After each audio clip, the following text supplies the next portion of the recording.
Good morning, students. I am Sagar Kumar, and in today's lecture, we are going to discuss about the adrenergic drugs. So, what are the adrenergic drugs? Adrenergic drugs are the agents which shows their physiological or therapeutic action either by enhancing or reducing the activity of sympathetic system. So, adrenergic drugs either increase the sympathetic activity or reduce the sympathetic activity. Both kind of agents are combinedly known as adrenergic drugs.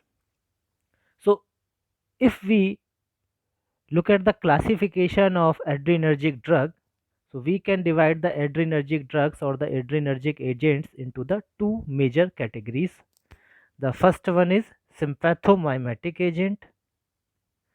First one is sympathomimetic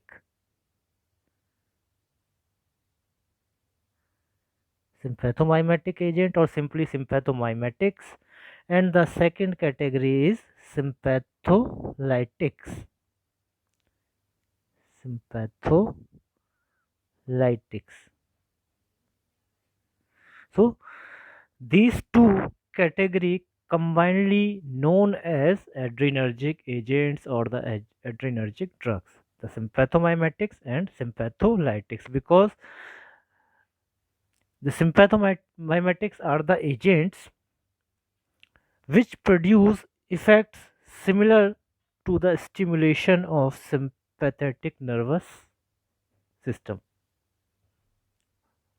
or we can say sympathomimetics are the agents which increase the sympathetic activity are called sympathomimetic agents, while the sympatholytics are the agents which decrease the sympathetic activity. So they both have opposite type of action.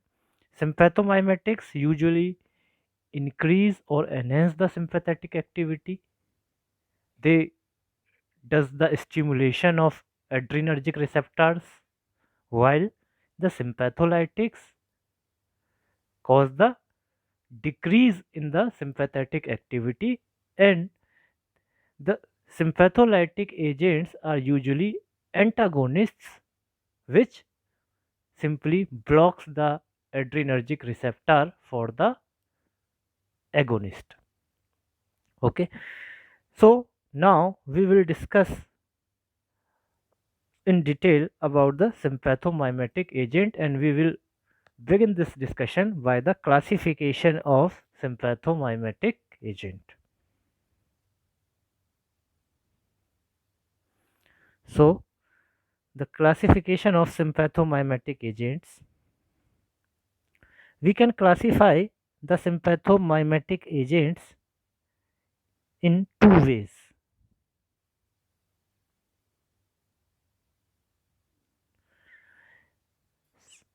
We can classify the sympathomimetics either by the mechanism of action or by the chemical structure basis.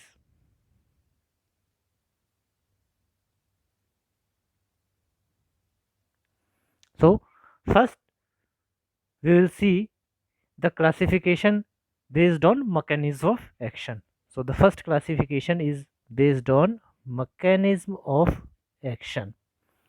So on the basis of mechanism of action, we can classify the sympathomimetics into three major categories. The first category is directly acting, directly acting agents. The second category is indirectly acting,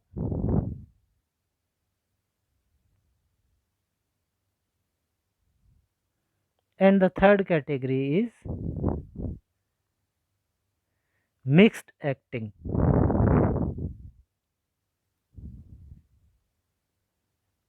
Mixed acting agents. So on the basis of mechanism of action or the mode of action, We can classify the sympathomimetics into three major categories. The first category is directly acting sympathomimetics. Second category is indirectly acting sympathomimetics, and third category is mixed acting sympathomimetics. So, if we discuss about the directly acting sympathomimetic agents, so in the directly acting sympathomimetic agents, we group the compounds which directly act as an agonist on adrenergic receptor, or we can say all the adrenergic agonists are come or belong to this category. So directly acting sympathomimetic agents, what are the examples?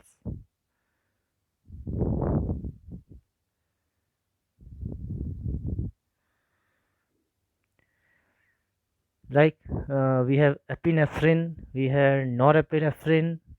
So these are the directly acting sympathomimetic agents, but we can further classify this category on the basis of receptors, on which receptor the agent is going to act as a agonist. So on the basis of receptor,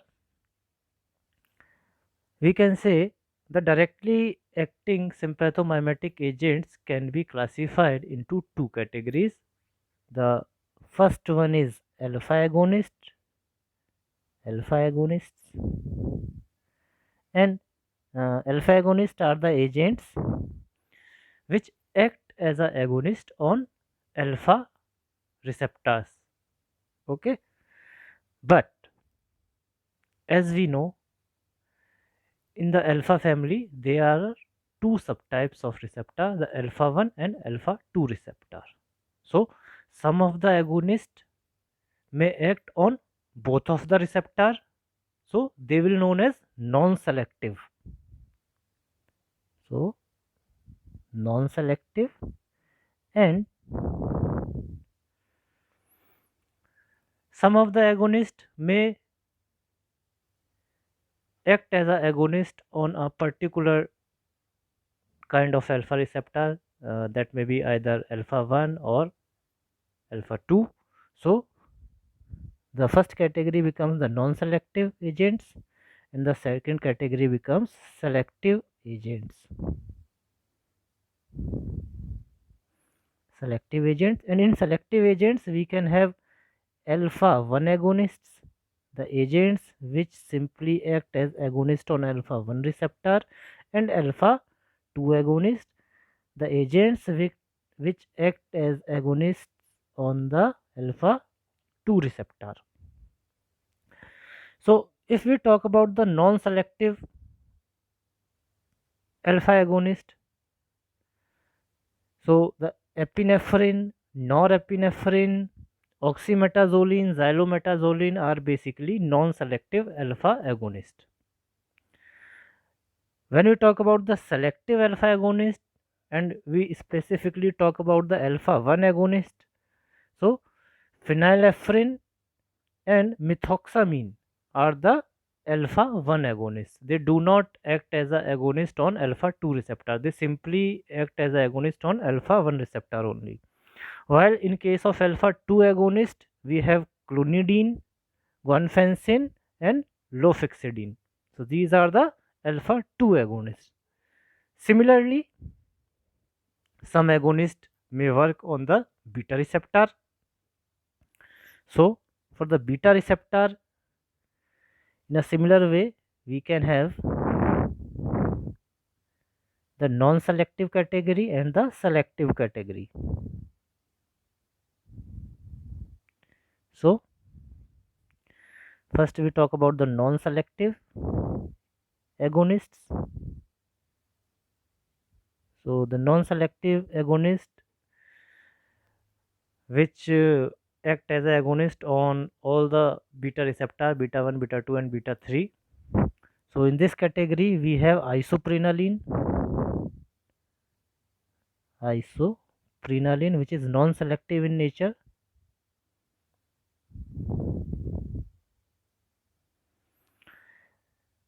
Then comes the beta 1 agonist. In this category, we cover the compound which simply act as an agonist on beta 1 receptor. So in this category, we have dobutamine,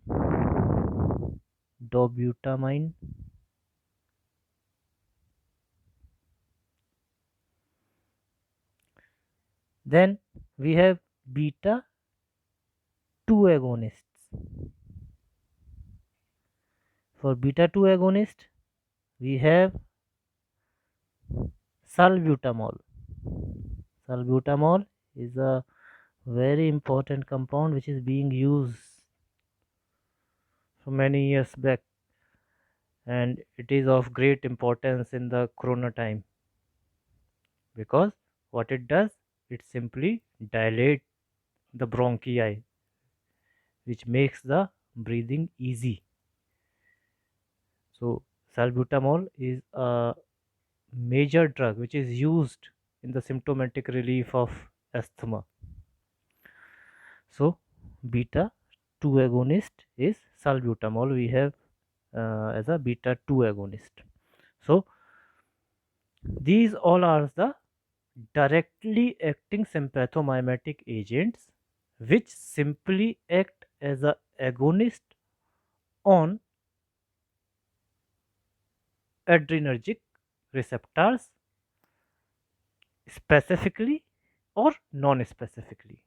Some of the agonists work non-selectively, while some of the agonists work on a specific receptor like beta 1 or beta 2 or alpha 1 or alpha 2. In the second category of classification, we have indirectly acting sympathomimetic agent. Indirectly acting sympathomimetic agent. So indirectly acting sympathomimetic agents, these are the agents which do not act as a agonist for adrenergic receptors, but what they does, they simply increase the release of neurotransmitter from the neurons. What they does, they simply increase the release of epinephrine or norepinephrine from the neurons, and this epinephrine or norepinephrine then interact with the adrenergic receptor and produce sympathetic activity. So in indirect acting sympathomimetic agents, we have here we have the tyramine.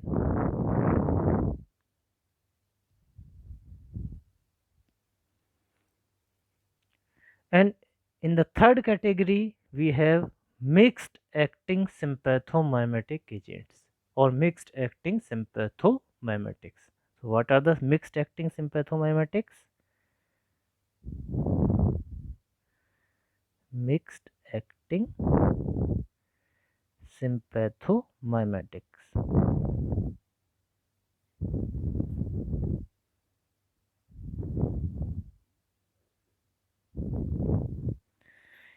In mixed acting sympathomimetics, we have the agents which act as a agonist on the adrenergic receptors, as well as they increase the release of epinephrine or norepinephrine from the neurons. So they have both mechanism of action. They have that direct acting property, and they also have that indirectly acting property which we have previously discussed. So mixed acting sympathomimetic agents, the, what they does, they act as a agonist for the adrenergic receptors, and they also increase the release of epinephrine and norepinephrine from the neurons, which later interact with the adrenergic receptors, and this overall effect will lead to increased sympathetic activity.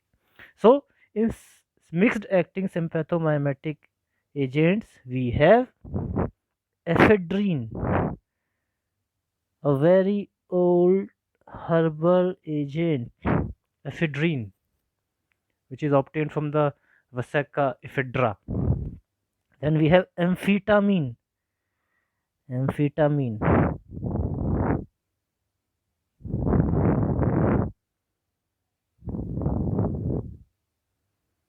We have amphetamine in this category. Amphetamine. Amphetamine also causes the psychological dependence.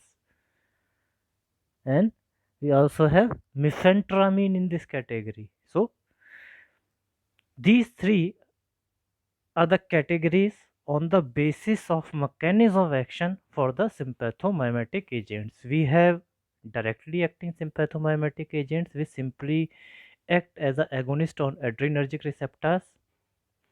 Then we have indirectly acting sympathomimetic agent which do not act as an agonist, but what they does, they increase the release of epinephrine and norepinephrine from the neurons, which later interact with the adrenergic receptor and leads to increased sympathetic activity. Then the third category we have mixed acting sympathomimetic agents. In mixed acting sympathomimetic agents, the agents act as an agonist and they also increase the release of epinephrine and norepinephrine from the neurons, and these both effects in turn lead to increased sympathetic activity. So this is the classification of sympathomimetic agents on the basis of mechanism of action. This is all for today's lecture. In next lecture, we will discuss the chemical classification of sympathomimetic agents, in which we will classify the sympathomimetic agents on the basis of their chemical structure, and which is very important from the point of view of medicinal chemistry. So, this is all for today's lecture. Thank you very much.